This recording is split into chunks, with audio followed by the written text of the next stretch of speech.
As the comic industry starts production back up and shops slowly start reopening across the country, the question has to be asked. Has anything changed? Is it going to be a brave new world for the comic industry, or is it going to be the same as it ever was? Now, before I get started, I'd like to humbly ask you to please consider subscribing to the channel and liking and sharing the videos. We just heard a couple of days ago from a YouTube employee that they are indeed prioritizing the giant corporations over independent creators, and those of us who are not news sources are getting caught up in this, and our notifications are not going out. So we need you now more than ever. I am grateful to everyone who has supported the channel over the years, and I appreciate your continued support. Because they did that to him. Injecting social justice warrior credos into comic books now, right? This virus is going to pop that bubble. It's like bad real estate right now, being woke. And that's a luxury.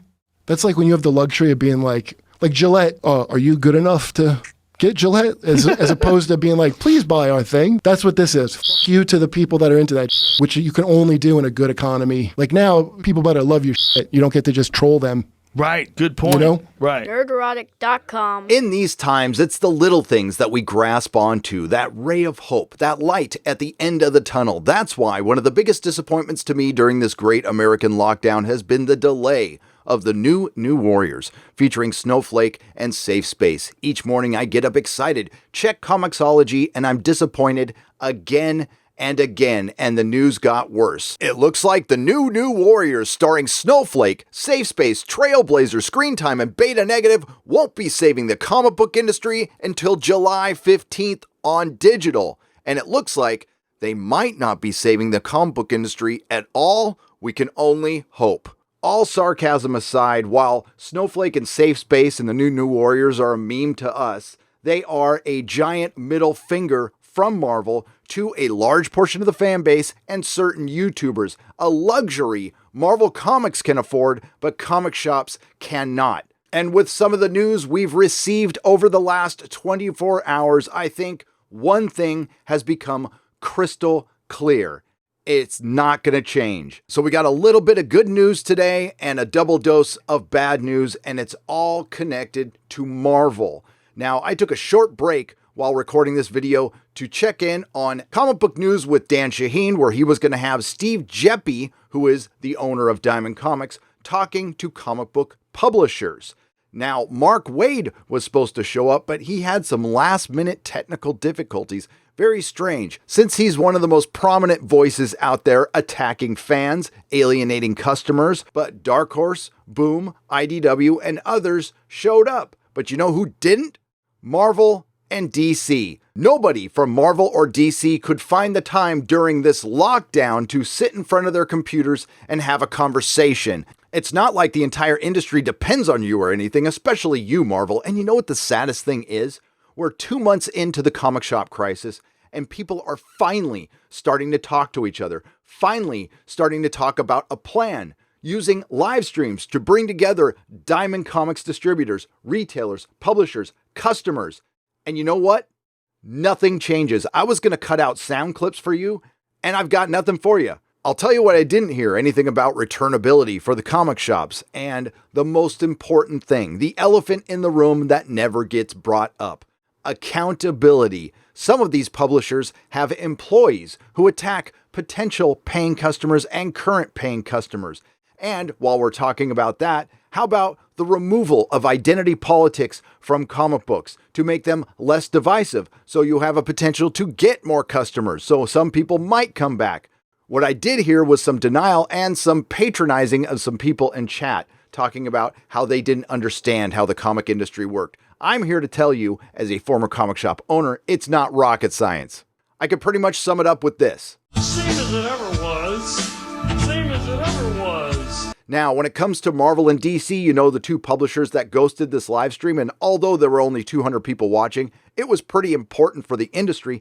They did manage to make some news today, at least Marvel did, On the day Disney announced a loss of $1.4 billion, the rumors are out there that we might be getting an Ironheart series, female Iron Man, leading me to believe that the people behind the possible development of this show went to the Leslie Headland School of Intersectional Marketing. When it comes to female Iron Man, and yes, I know it's Ironheart and Riri Williams, I just say that to trigger people, she is the embodiment of everything that went wrong with the all-new, all-different Marvel Comics, and that's why the comic shops and the comic industry is in the pickle they're in right now because of Marvel. Now, what does the rumor of an Ironheart TV show have to do with the comic shop crisis? Absolutely everything. It shows the direction Marvel wants to continue in, and that isn't one that's advantageous to comic shops. Now, it's unfair that the brand of Ironheart has been tainted with divisive partisan identity politics. But who is to blame for that? Not the paying customer, but unfortunately for Marvel, a large portion of the fan base is going to associate that with Ironheart. Now, those of us who actually collect the Iron Man book will remember when Riri Williams arrived, and that's when the story tanked, and coincidentally enough, the sales did the same. You can see from Wikipedia, they had gone from 97,713 down to 34,015 and dipping as low as 27,675. They finally put her in her own book, which had a decent premiere at 40,739 total sales with multiple variants, and then reality hit with issue 2 when it dropped over 50% from issue 1 to issue 2 to 17,507, and it was eventually canceled with issue 12 when sales dipped under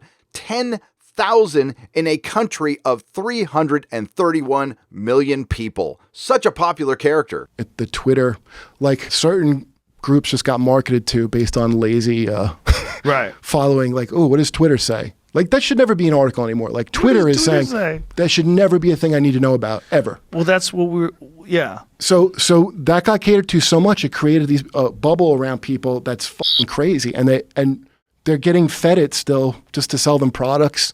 And, that, you know, this virus is going to pop that bubble.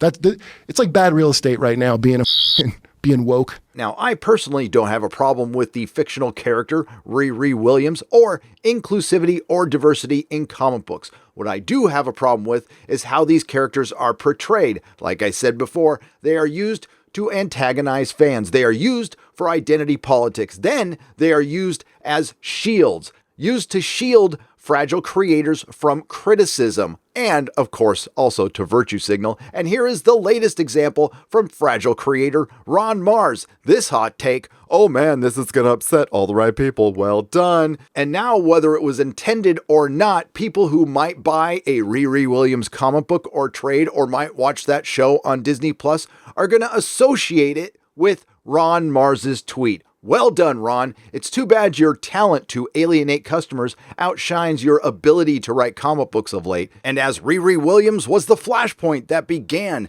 SJW Marvel, and listen, that's not a term I use very much, but it's very applicable here.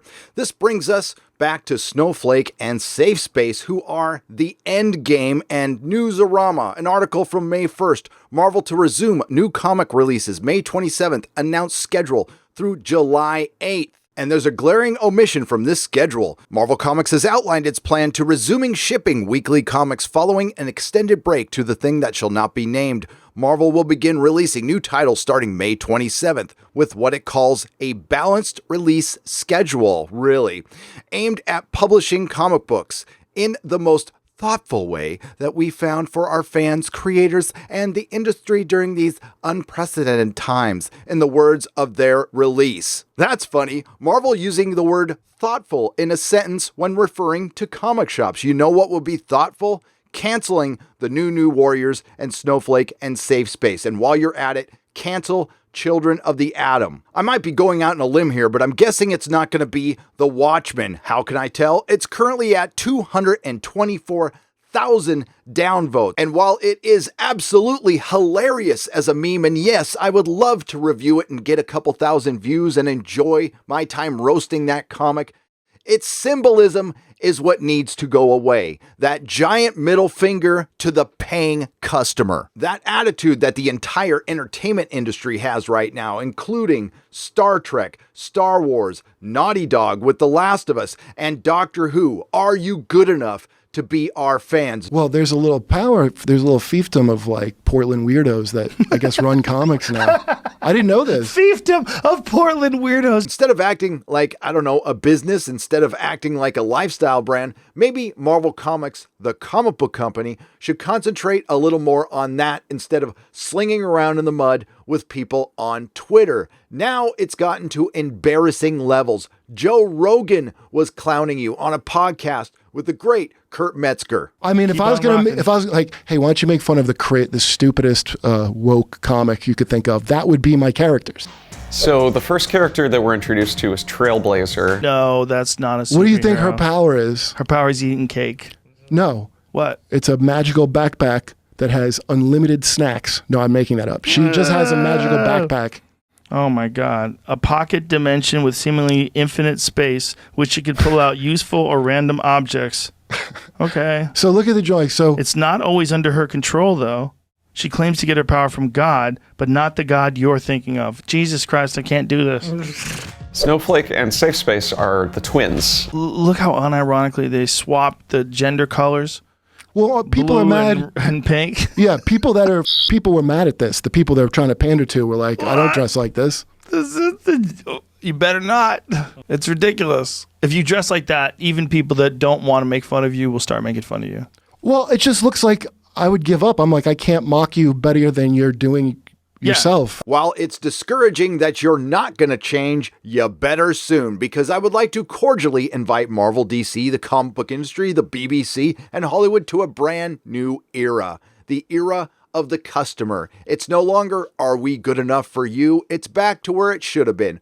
Are you good enough for our money? That's like when you have the luxury of being like Gillette, like, are you good enough to get Gillette? As opposed to being like, please buy our thing. We're beneath you. We're a razor company.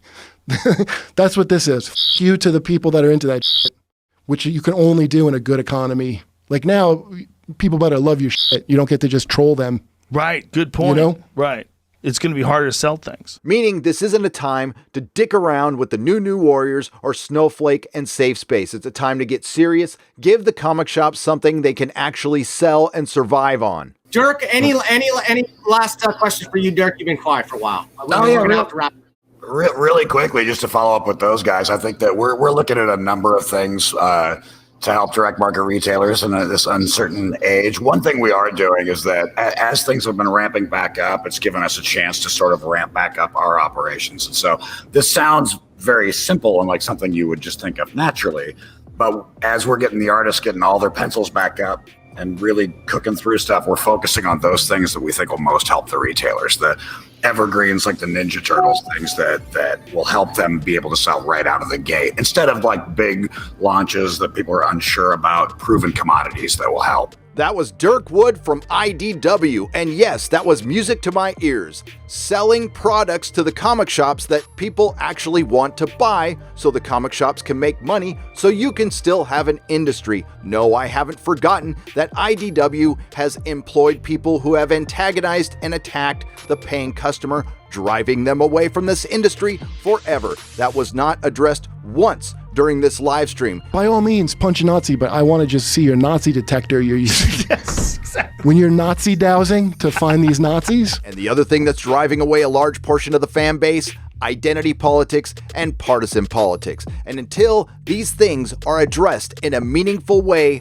nothing is going to change. Now, it's my hope that Marvel, DC, and the entire industry use this opportunity to turn things around. Make comic books for the masses. Remind people that these were the greatest stories ever told in the best medium ever created. But we know hope is not a strategy. That's how you know woke was going.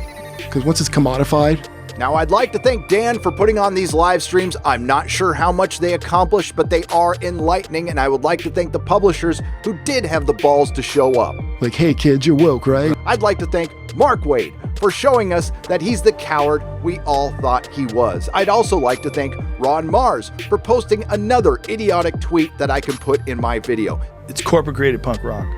Yes, horrid.